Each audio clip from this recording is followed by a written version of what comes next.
जय मसीह की। Good morning.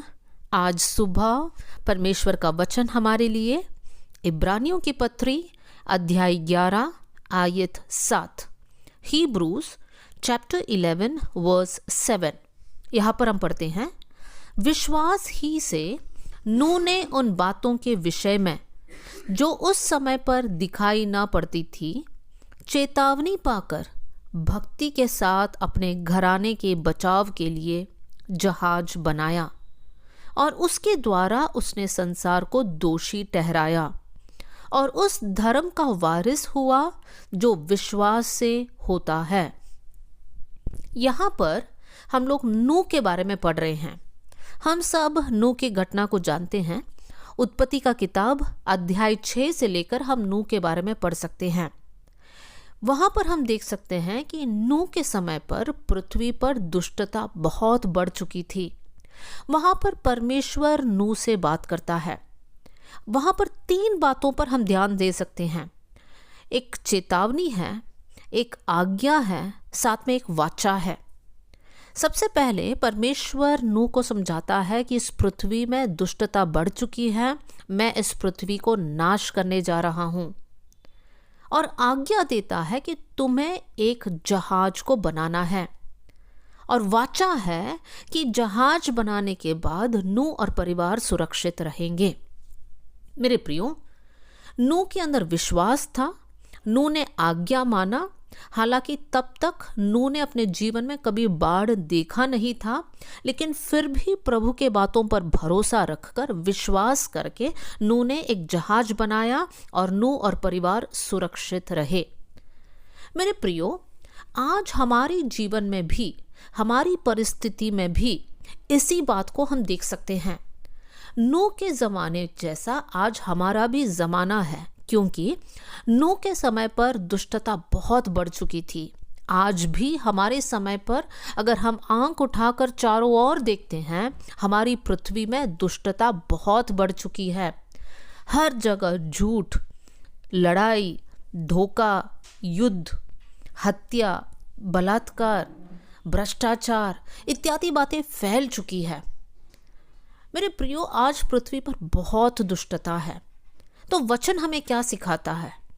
प्रभु ने अपने बच्चों के साथ एक वाचा बांधा है और साथ में एक चेतावनी भी हम प्रभु के वचन से पाते हैं। प्रभु ने क्या वाचा बांधा है? हम यूहन्ना के सुसमाचार अध्याय 14 आयत 3 में हम पढ़ते हैं, यीशु मसीह कहता है, और यदि मैं जाकर तुम्हारे लिए जगह तैयार करूं तो फिर आकर तुम्हें अपने यहाँ ले जाऊंगा कि जहां मैं रहूं वहां पर तुम भी रहो। यीशु क्या कहता है? मैं फिर आऊंगा और तुम्हें ले जाऊंगा।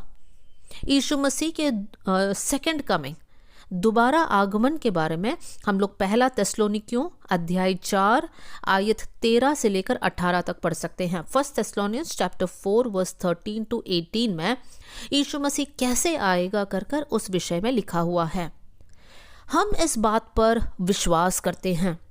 जैसे नूह के समय पर नूह ने तब तक एक बाढ़ नहीं देखा था, वैसे ही आज भी हमारे जीवन में हमने कभी नहीं देखा है कि यीशु मसीह बादलों पर आया है, लेकिन हम इस बात पर विश्वास करते हैं।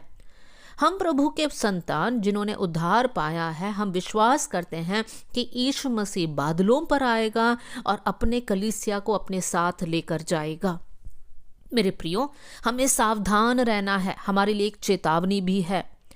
क्या है हमारे लिए जो प्रभु ने दिया हुआ आज्ञा?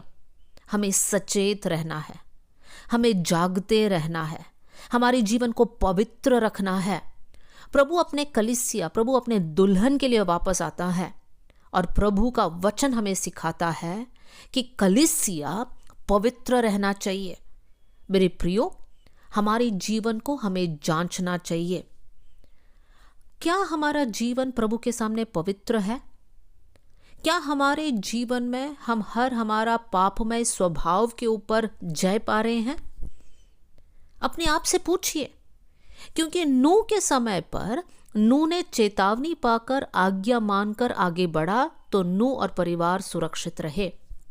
आज हम जो विश्वासी प्रभु के बच्चे हैं, प्रभु की चेतावनी को पाकर, आज्ञा को मानकर अगर हम जीवन में आगे बढ़ेंगे तो परमेश्वर के यीशु मसीह का दोबारा आगमन में हम भी बादलों पर उठा लिया जाएगा।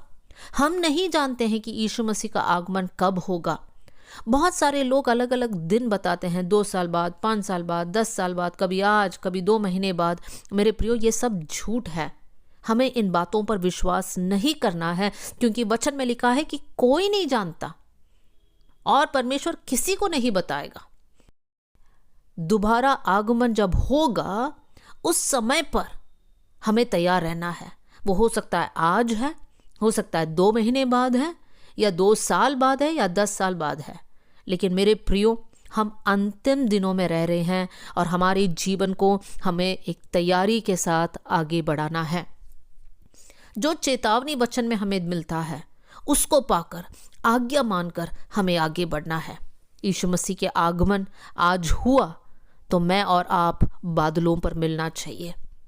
अगर हम या हमारे जीवन में ऐसा एक मनसा हो रहा है या ऐसा एक विचार हमारे अंदर आ रहा है कि अगर यीशु का आगमन आज हुआ तो शायद से मैं नहीं जाऊंगी या शायद से मैं नहीं जाऊंगा, ऐसे लग रहा है, तो मेरे प्रियो, अभी समय है कि हम मन फिराए, वापस यीशु के पास आए, वापस हमारे पवित्र जीवन को हम आगे बढ़े, प्रभु से माफी मांगे। हमारा परमेश्वर विश्वास योग्य है, वो हमारी गलतियों को माफ कर कर हमें शुद्ध और पवित्र करता है।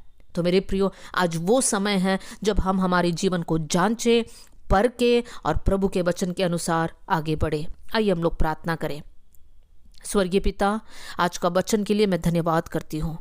ये वचन सुनने वाले हर एक भाई और बहन अपने जीवन को जांचने पाए। प्रभु, आपके आगमन के लिए हमारे जीवन को हम तैयार रखें। परमेश्वर, आपके वचन को पढ़कर आज्ञा मानकर आगे बढ़े।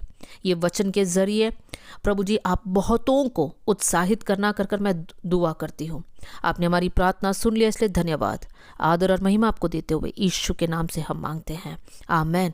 God bless you all. जय मसीह की।